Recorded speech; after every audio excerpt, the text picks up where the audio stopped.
It's Rich again. Today a little different.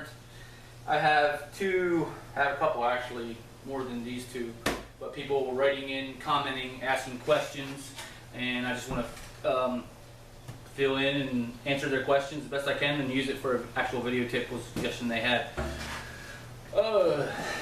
Justin Rosen. Thanks for the tips. Question, possible video topic. I have trouble deciding when it's necessary to put your foot out or if it is even necessary during turns greater than a 90 degrees, question mark. Obviously dabbing is a last resort, but form-wise, is it better / more technically sound to leave your feet on the pegs? Yes. Through the entire turn. And when is it necessary to have a foot out if dabbing isn't a concern? Whew. For a dumb redneck like me, there's a lot of questions there. To answer the question, in off-road, in my opinion, keeping your feet on the pegs as much as possible. Turn related, yes. Keeping your feet on the pegs as much as possible, simply because it's easier to negotiate, steer the bike more with your feet on the pegs, and utilize your legs to make the bike turn. Okay?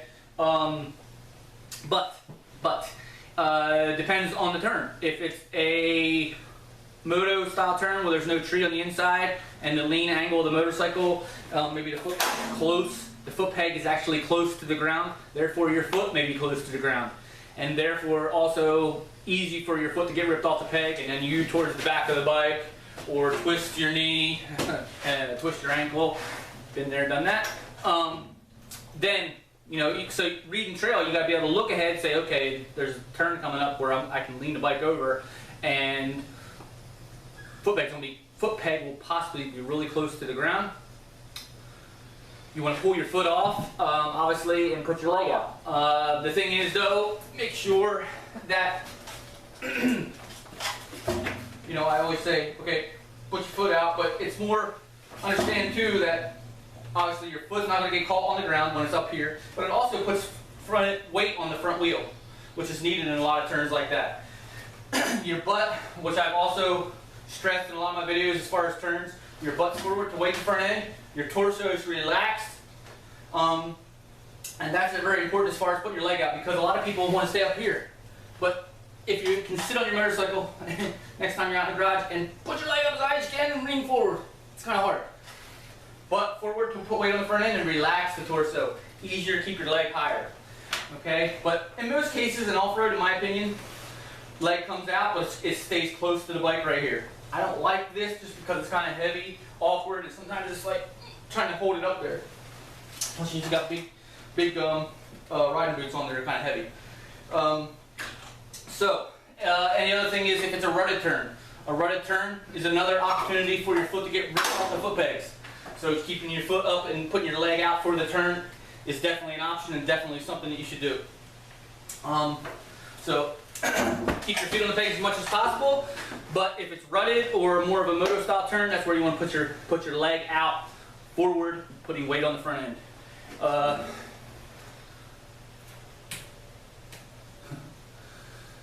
Blacked out on me.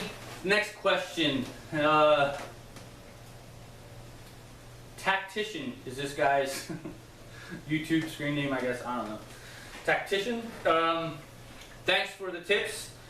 Rich, would like to hear your thoughts on mud hole line selection and difficult uphill line selection. In other words, how to make those race pace decisions necessary to nab the cleaner lines. I assume it's mainly just taking an extra half second to choose the line and then fully commit to whatever's on the other side. But when I've studied the pros, I'm talking of KR557, Caleb, Stu Baylor, Fad, etc., it seems like they are able to zero in on the lines that no one else sees, even finding new lines after all the morning racers have finished their races. I know they have spotters to help point out lines, true, but I've seen them do this in areas where without spotters as well. Is it just racer intuition thing developed over years of racing at that pace? The best answer to that question, in my opinion, and this is something I say in a lot of my videos, but I'm going to put it to you a little differently. One, I'm going to say this though, prior to what I'm about to get to is, and you quote Thad, Stu Baylor, and Caleb, I'm assuming you're talking about a GNC situation. I haven't been to a GNC in a while, but those guys have been going to those venues quite often. And they know, pulling into that place, because having been there quite a few times, where the trouble areas are. I'm not saying they know the course or whatever, but they know, it's going to go one direction or the other, and it's going to be generally covering the same area that it did last year. And if there was a mud hole prior, and it's been raining, they know to go check out that situation or that place. And they're going to check it out the morning before, and they're going to find a line. They're going to look at it prior to the race. So they know, coming around the corner, what's coming, and they've already got a line picked out. Or, in my opinion, and you've heard me talk about this before, it's simply looking up. They look up more than most because they're going faster. And I've seen this because how many times have you seen a guy, or if you've been in this situation, a person that's gotten stuck in a rut, get off your bike and you're standing on flat ground. You didn't see the line where you're standing because you were looking down, focused on the 12-inch trail that everybody else uses. You were looking down. And by the time you seen that rut, you were already in the rut. Okay? And that's how, by looking up, they take that split second, boom, there it is, boom, there it is. Looking for, they're holding their head up, have more in their peripheral to look and find that line. Find that line around a rutted area, or just alongside of one. So to answer your question, it's they walk the course, problem areas the morning before, morning of, prior to the race, or even the day before. I think they can walk it the day before now, because I know when I was doing, you couldn't walk the course the day before. And the other thing is they're going so much faster, they hold their head up more. So it's something I stress to everyone. Hold your head up more, scan the trail. Get in the habit of looking front tire, far ahead as you can, far ahead as you can. When you come around a corner, boom. And if you're coming down a hill and it's slimy and you're in New York somewhere and you're slimy coming down a hill, where's all the water collect? Where are all the ruts form? At the bottom. Line selection on a hill you talked about. That's just my opinion, just knowing the course and walking it and checking it out the day before.